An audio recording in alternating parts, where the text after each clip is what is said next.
네, 국내 코로나19 확산세가 누그러지면서 위중증 환자 수가 이틀째 700명대를 기록했습니다. 신규 확진자도 닷새 연속 3,000명대를 나타냈는데요. 정부는 방역 지표가 호전세를 보이고 있지만 오미크론의 확산세가 심상치 않다며 거리 두기 연장 여부는 충분한 논의를 거쳐 금요일에 결정할 것이라고 밝혔습니다. 관련 내용 백순영 가톨릭대 의대 명예교수, 최진봉 성공회대 교수와 함께 짚어보도록 하겠습니다. 두 분 어서 오십시오. 네, 안녕하세요. 안녕하세요. 일단은 각각의 수치들이 감소세에 접어든 모습을 보이고는 있는데요. 이런 흐름 좀 지속적으로 이어질 수 있을까요? 예, 당분간은 뭐 이런 추세는 지속될 것으로 보이는데요.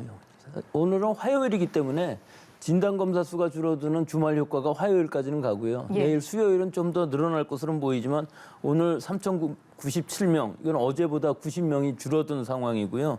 위중증 환자도 뭐 계속 감소 추세로 780명대로 지금 안정세인데 예. 사망자의 수는 좀 아직도 줄어들지는 않고 있지만 하여튼 감소 추세인 건 분명합니다. 예. 43명으로 누적 치명률은 0.91%입니다. 그런데 오늘 좀 특이한 부분은 해외에서 입국한 확진자가 284명이에요. 예. 이게 지금 역대 최고라고 할 수 있는 것이 사실은 지난해 7월 22일 날 309명이 있긴 했었는데 이때는 청해부대 272명이 예. 포함된 숫자이기 때문에 이것이 역대 두 번째인데 예. 해외 유행 상황을 보면은 이렇게 많은 확진자가 생기는 것은 뭐 당연할 수 있는 부분이고 예. 이들 중에 약 88% 정도가 오미크론 변이주라고 하니까 우리나라에서도 계속 급속히 유입이 되면서 우리나라에서의 우세정이 되는 것도 뭐 멀지 않아 보입니다. 예.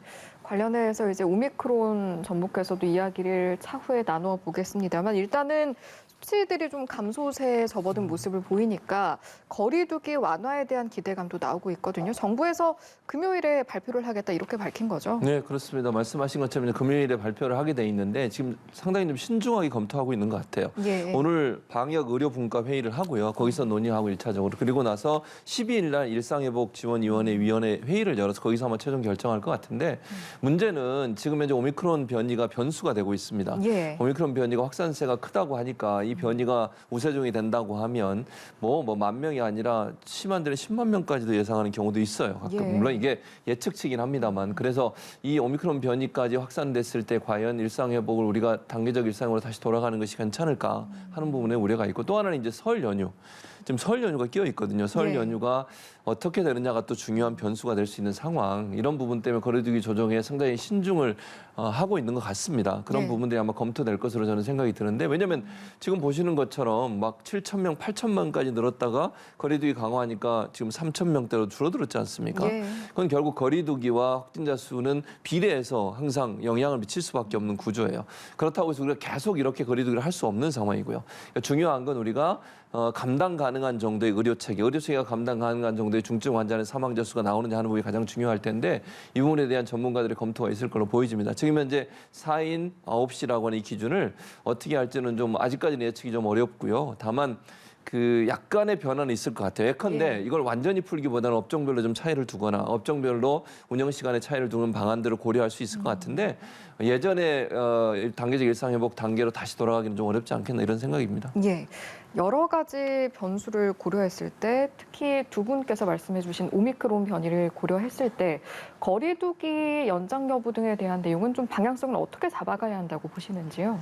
지금이 굉장히 어려운 시기죠. 지금 교수님 말씀하신 것처럼 연말 효과가 이제 나오는 데다가 확진자들이 늘어나는 것이 감소는 됐습니다만은 예. 설날이 얼마 안 남았거든요. 이번 14일 날 이제 발표를 한다고 하는데 지금 말씀하신 대로 일상 회복으로 가기는 어렵겠죠. 하지만 어느 정도 완화하는 것이 필요할 수밖에 없는 것이 지금 이미 4주간이나 이 사회적 거리두기를 했기 때문에 예. 이 상황에서 시민들의 이 방역에 대한 피로도가 높아진 상황이라서 뭐 제가 좀 과감하게 얘기를 한다면은 4명을 한 6명 정도로 늘리고 예. 9시의 시간 제한도 한 12시까지 정도로 하는데 사실은 전국이 다 일률화되는 것이 좋은 이유가 풍선 효과라는 것이 있기 때문에 전에처럼 수도권 비수도권 나누지 말고 예. 일단 이번 그 설날이 되기 전까지는 이 사회적 거리두기 단계를 하여튼 유지하는 것을 기본으로 해서 방역 체제를 좀 더 정비할 필요가 있다고 봅니다. 예.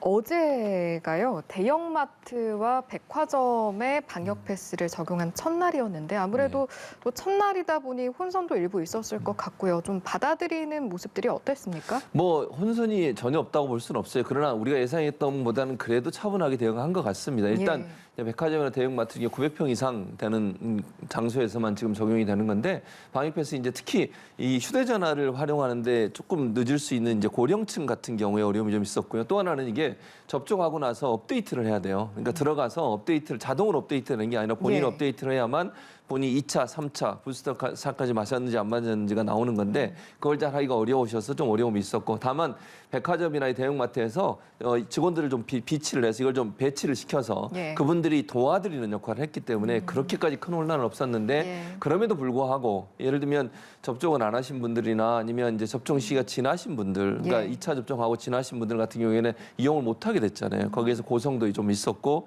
실랑이도 좀 있었다고 합니다.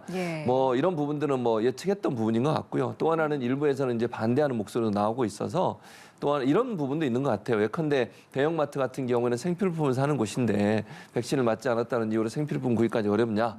정부나 방역당국에서는 대형마트 말고 다른 곳에도 생필품 구입할 수 있으니 그 정도의 어떤 뭐랄까요 어려움은 좀 감수할 수밖에 없는 거 아니냐 이렇게 좀 얘기를 하고 있어서 충돌이 좀 있는 것 같은데요. 일단 중요한 건 저는 이게 사용할 때 좀 편리할 수 있도록 만드는 방법이 필요할 것 같고 또 고연령층은 아예 그냥 이 휴대전화 사용하기 어려우신 분들은 종이로 증명서를 떼오신 분도 있었어요. 그래서 그걸 보여주고 들어가신 분도 있었기 때문에 이런 부분들을 좀 촘촘히 정부 당국에서 좀 소개를 했으면 좋겠고 또 이렇게 이제 혼자 사시는 분들이나 고령층 같은 분들을 도와줄 수 있는 시스템적 도움도 필요한 게 아닌가 이런 생각이 듭니다. 말씀하신 것처럼 좀 제도적으로 보완하고 알려주고 이런 과정도 필요할 것 같고요.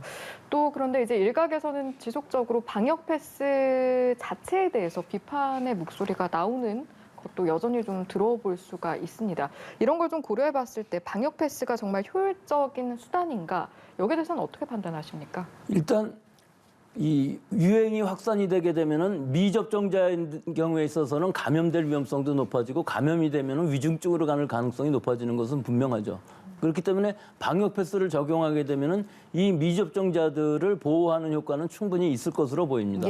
또한 어느 정도의 감염 확산을 막는 유행을 억제하는 효과도 뭐 적지 않아 있기는 하겠습니다만은 실제로 그 오미크론 같은 바이러스가 이제 유행을 하게 되면은 이 전파력을 생각해 봤을 때 이런 공공시설에서의 방역 패스 적용이라는 것이 과연 얼마나 유행을 억제하는 데 효과가 있을 것이냐 하는 건 분명히 의문이 들기는 해요. 그래서 지금 말씀하신 대로 좀 필수 시설이라 그러면은 가능한 한 그 유행의 정도에 따라서 좀 탄력적으로 운영을 해서 지금 같은 경우 이제 마트 같은 경우가 대형 마트가 문제가 될 수가 있는 상황인데 사실은 우리 국민의 94.5% 정도가 18세 이상에서는 예방접종을 받았기 때문에 나머지 한 6% 미만의 사람들의 적용되는 상황인 것이거든요. 그러니까 물론 이런 분들은 오히려 더 유행이 확산될 때 나가지를 말아야 되는 상황인데 뭐 그럴 수는 없는 상황이니까 방역 패스 적용은 필요할 것으로 보입니다만은 가능한 한 최소한의 범위 안에서 하면서 또 유행이 확산되게 되면 좀 더 강력하게 하는 이런 탄력적인 운영이 필요한 시기라고 보겠습니다. 방역 패스의 적용은 또 어디까지 할 것이냐 이것도 화두인데 이미 인용된 독서실 등을 포함해서 집행정지 신청도 잇따라 제기가 되고 있거든요. 제도적으로는 이런 부분들 좀 어떻게 보완해 나가야겠습니까? 일단 1차적으로는 방역 패스가 긍정적인 부분이 분명히 있어요. 왜냐하면 방역 패스가 적용되기 전과 후를 보면 접종률이 많이 올라갔고 위험성도 떨어지는 부분도 있고요. 그런 부분으로 본다고 하면 방역 패스는 불가피한 면이 없지 않아 있습니다. 다만 이게 이 접종을 할 수 없는 위치에 있는 분들이나 이런 분들에게까지 강제로 하기는 어렵잖아요. 그런 분들 같은 경우는 뭐 기존에 질병이 있거나 아니면 다른 이유 때문에 알레르기성 질환이 있거나 이랬을 경우에 접종을 못하는 부분, 이런 부분들에 보호하는 장치들을 마련할 필요가 있다는 생각이 들고요. 그다음에 이제 미접종자를 사실 이제 방역 패스라고 하는 것이 접종 받으신 분보다는 접종을 안 하신 분들의 위험성을 더 보호해주는 측면이 분명히 있습니다. 왜냐하면 그게 왜냐하면 뭐 접종 안 하신 분들 같은 경우 위험성이 더 많이 노출되는 거잖아요. 그 노출도를 낮추는 부분이 있는 거니까. 물론 이제 그분들이 생활하기에 불편함을 느끼시는 분들이 분명히 있고 그것이 이제 좀 더 접종률을 올려서 모두가 좀 안전한 상황에 살 수 있는 환경을 만들자는 점에서 본다고 하면 예. 저는 뭐 그 방역 패스를 사용하는 것 자체의 문제라고 보진 않아요. 다만 이제 이런 부분들을 적용할 때 두 가지 점이 필요할 것 같아요. 첫째는 설득이 제일 필요할 것 같고요. 그러니까 어차피 지금 방역 패스가 강제성을 띠고 있는 건 아니지만 반강제가 되고 있는 거죠. 왜냐하면 어디를 방역 패스가 없으면 사용을 못하거나 어디 이용을 못하는 경우들이 많잖아요. 예. 그거 자체가 사실은 강제성을 좀 띠고 있다고 볼 수 있을 텐데 이제 그런 부분들이 그 정말로 접촉을 할 수 없는 분들 같은 경우에 피해를 당하지 않을 수 있도록 하는 방안들을 좀 마련할 필요가 있다. 그러니까 이게 뭐 본인의 개인적인 선택이기 때문에 그 선택에 대해서 자유를 줄 수 있지만 그럼에도 불구하고 그것을 제한하는 과정에서 어떤 합리성이랄까요? 아니면 그걸 당하는 분들, 예를 들면 방역 패스의 불이익이라고 할까요? 이런 부분을 당하는 분들 입장에서 설득 가능한 내용의 메시지들이 지속적으로 전달돼야 된다. 그렇지 않으면 국민들의 반발을 좀 살 수 있는 상황이어서 그런 설득 과정이 좀 필요할 거라는 생각이 듭니다. 예. 저희가 앞서 두 분과 지금 상황에서 오미크론이 중요한 변수가 될 것이다 이런 이야기 나눴었는데요. 그래서 이제 정부가 학교 등에서 신속 항원 검사 키트를 사용하는 방안을 또 이제 언급을 했습니다. 그런데 언급을 했고요. 아직 결정을 한 건 아닌가 보죠. 그렇습니다. 왜냐하면 이게 이제 신속 항원 검사라고 하는 것이 정확도가 떨어져요. 그러니까 PCR 검사는 정확도가 높기 때문에 음성이나 양성을 빨리 판단하고 나면 격리가 될 수 있고 그 더 이상 확산을 막을 수 있는 기회가 되는데 신속 항원 검사 같은 경우에는 그러니까 음성으로 나왔지만 나중에 양성인 경우가 있을 수 있어요. 또 양성인데 음성으로 나오는 경우도 있을 수 있고요. 그럼 만약에 학교에서 이걸 사용했을 때 음성으로 나와서 그 학생은 계속 학교 생활을 했는데 나중에 확진이 됐다. 예. 그러면 그 학생을 미리 격리시켜서 더 이상의 확산되는 걸 막을 수 있는 기회를 상실하는 거잖아요. 그것 때문에 이제 문제가 되는 거거든요. 예. 근데 이게 또 장점도 있어요. 장점이라고 말씀드린 건 뭐냐면 PCR 검사를 하려면 일단 오래 기다려야 되고요. 예. 또 할 수 있는 검사의 양도 정해져 있고 또 시간이 오래 걸리잖아요. 그런 점에서 신속하게 항원 검사를 해서 미리 양성으로 나올 수 예. 있는 알겠습니다. 네, 오늘 말씀 여기까지 듣고 마무리하겠습니다. 지금까지 두 분과 함께했습니다. 고맙습니다.